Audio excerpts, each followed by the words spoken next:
Hello guys, good afternoon. This is Mar and kasama ko po ngayon si Aileen. So, Maganda.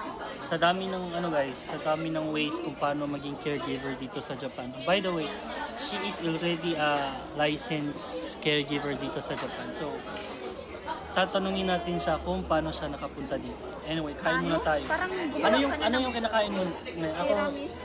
Ako is chocolate. And yung Chocolate drinks pala mo yan. is, Mango. ako is kape ore. Ano? Kape lang yan. Kape ore.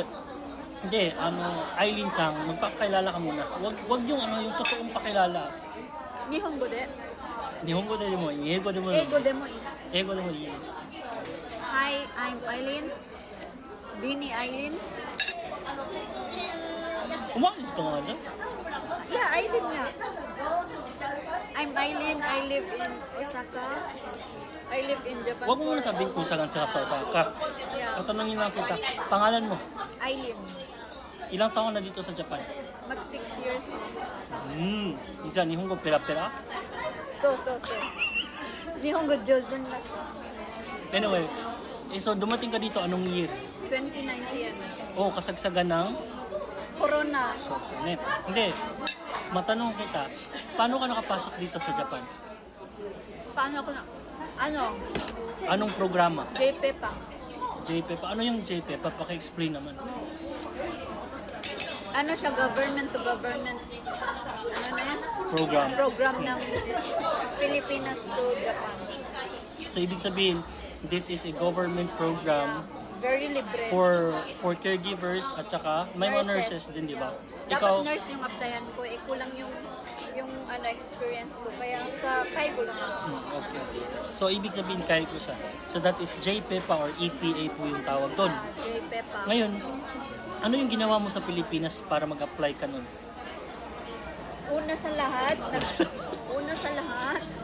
nag-ano kami, Aral ng? nag-aral kami ng Nihongo sa kaisya ni Sir Mark. Hindi ko naman kaso yun. Ay, hindi kaisya. Partner namin ng school. Ayan, sa MC course. So, nag-aral kami doon ng mga 6 months. And after then nun? after that, we applied to JPEPA.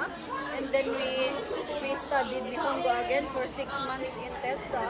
And then when we came to Japan, another 6 months training dito sa Japan. So, yung program na yan dito sa Japan, ilang years dapat magtrabaho? 3 years. Dapat 3 years ka sa being Kaigo. And then, after you take exam, tapos pag pumasa ka, you can stay Forever. forever if you want. So, ibig sabihin, But license, but if you failed, they said before that you will gonna go back to your country. But there are a lot of other visa na ngayon, like SSW, right? pwede naman mag-retake ng isang basis. Yeah. Pag di mo na ipasa, they will give you one more chance to retake. So, pag napasa mo, you can get a Kaigo visa. So, ibig sabihin, lisensyado ka na one take. Yeah. Ano yung ginawa? Magaling ako. Ano yung, Magaling ako sa Nihongo. Magaling ako mag-English. Ano pa? Maganda ako. wait, saan ka ba sa content mo or sa content ko? Dalawa. Kaya yung mata ko kung nagkaganon. Well, anyway, so ibig sabihin, one take ka lang. One take. Masasabi mo ba, so, di ba pumasok ka sa program namin bago ka nag-apply ng EPA? Yeah. Masasabi mo bang advantage sa'yo yung Nihongo before ka nag-apply ng EPA? Oo naman.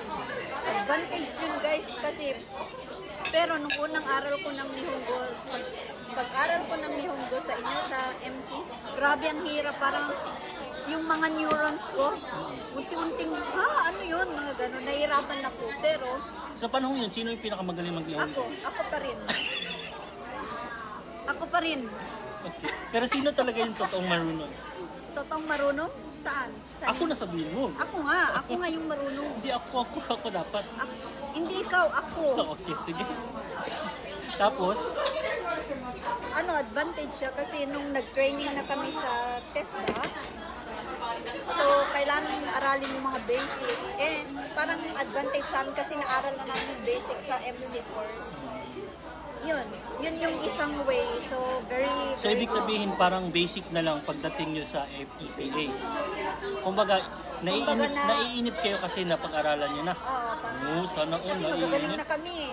Galing kaming MC, nag-aral na kami, inuulit pa namin. Matatalino na kami. So, ibig sabihin, yung mga kabatchmate mo sa MC, hindi sila nahirapan masyado sa EPA na program. Hindi ko alam sa kanila. Ako, Yung sabi mo ba may bobo din? hindi naman, wala akong sinasabi nun. Okay, continue guys. So, Continue. ibig Ask me sabihin, more questions. dumating ka dito 2019, nag-take ka ng exam anong year? 2 years ago? 2 years ago. 20, Ako pa magko-compute. ano na, 25, 2023. Ano yung ginawa mo para makapasa ka? One take. Siyempre, nag-aaral tayo, hindi ka naman makakapasa kung hindi mo inaral yung ano yung magtitik ka tapos wala kang kalam-alam sa exam. Hindi pwedeng ganun. Ay, yan, habang nag-work as a kaigo, may self-review, mga ganun. Pero yung facility namin, may support din sila na parang may aral din kami ng every 2 weeks, like 4 hours. Yun guys. Kaya yung mga gustong mag-taigo dyan, Mag-aral. mag-aral, huwag magburikat, mag-aral muna. Pag nakapasa, magburikat na, uy. Ganon. May isang question pa ako. Dami yung question na. Huwag kang mag-ano. May question pa ako. Mag-question ka lang. Ano yung question ko? Nakalimutan ko. Maganda ka ba? Hindi, may question ako. Nung nakapasa ka, ano yung nagbago? Bago? Ano? Seryoso? Nung nakapasa ko, syempre, may mga pagbabago. Like for example, may freedom ka na. May freedom kang mamili kung saan mo gustong May facility. freedom of speech ka na? Oo, pwede rin. Sino yung presidente mo sa 2028? Wala man ako sa Pinas. Dito ko sa Japan, wala na akong pakialam dyan. I mean, Tapos. may freedom ka. Like for example, Freedom na, anong klaseng freedom? freedom na to ano na yun, mamili ng magandang facility. Pag ayaw mo sa workplace mo, like Okay, that. good question, good answer. So, Yeah. sa ibig sabihin, Pag nung may nakapasa... license ka na, ako muna, wag ka munang ako na yung magkukontent eh, ako na eh. Vlogger to eh. Like for example, pag may lisensya ka na, yun, sabi ng G12 or JPEPA, you need to render 1 year sa facility kung saan ka nag-start na work. So, if you finish that, nasa yun na kung gusto mong lumipat ng ibang facility, ibang lugar, ganun. So, Yun. ibig sabihin, after lumipat ka ng bagong kaysa ngayon, Yeah, nasa ibang kaysa ka. madali lang mo lumipat or hindi? Hindi siya madali, guys. Kasi ang dami mong gagawing proseso, like paglilipat ka ng yun yung mahirap doon kasi Ibig sabihin, you have to be thankful sa dating kaysa kahit lumipat ka pa. Oo naman. Kasi isipin mo, na-experience mo yung gano'ng kahirap mag-prepare ng bahay, mga Yeah. appliances, di ba? Yan, isipin nyo, yun yung ginawa ng employer para sa inyo. Yan. Kaya Yun, kahit lumipat kayo, should still be thankful. yeah. Yeah. Thankful naman ako sa dati kong facility kasi maganda yung yung facility ko before kasi marami kaming Pinoy doon tapos hindi mo ma-feel yung homesick mga ganun kasi nasa shared house din kami. Pero nung lumipat ako, ito yung disadvantage. Pag di ka sanay na yung nagmumuhay mag-isa. Pero may privacy ka na ngayon kasi sarili mo ng bahay. Okay, kasi malapit na tayo matapos sa 10 minutes. Okay. Ano mo na lang? Message mo sa gustong caregiver na nandito sa Japan at nasa Pilipinas. Bilisan mo lang, wag biro kasi Paano yun? 40 minutes na lang, 40 Kaya yung mga seconds na lang. gustong mag-caregiver dyan, dito sa Japan, huwag kayong mawala ng pag-asa. If you want to be a kaigo, to have a license, you need to 30 seconds. study hard.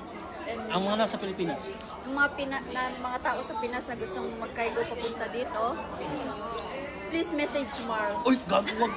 Seryoso, bilis na. Oo nga, 15 yun nga. seconds, 15 seconds. Pag gusto nilang mag-apply sila. Mag-apply sila sa POE. That's it. POE, yeah. Thank you so much, Eileen Sang. Again, this is Hi, Eileen. This is Mar. Bye-bye. Pa-follow. Saktong 10 minutes. Sabihin mo, Follow i-follow her. niyo. Follow her. follow. Bini Eileen. Follow